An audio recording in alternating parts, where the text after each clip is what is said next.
رفتی و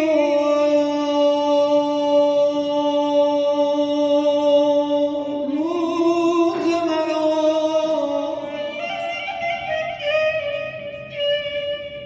تیره تر از شب کردی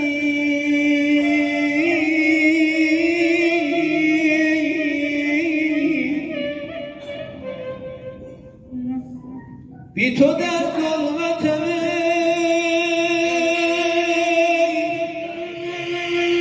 دیده نورانی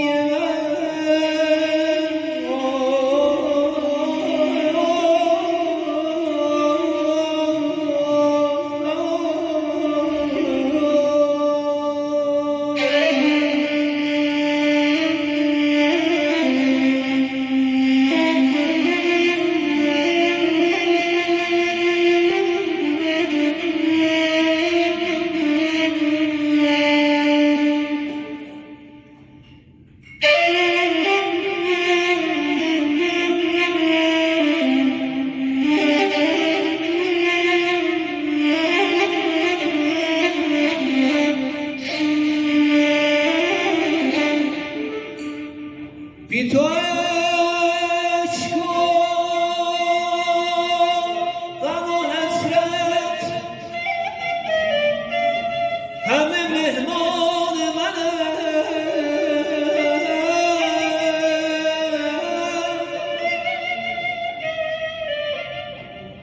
قدمی رنج کنند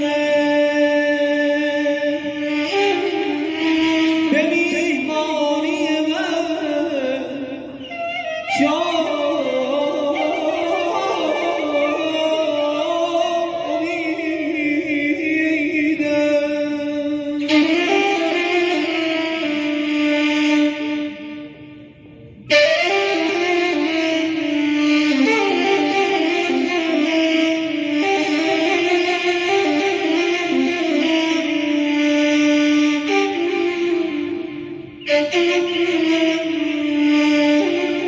بی تو عشق و غم و حسرت همه مهمان منند.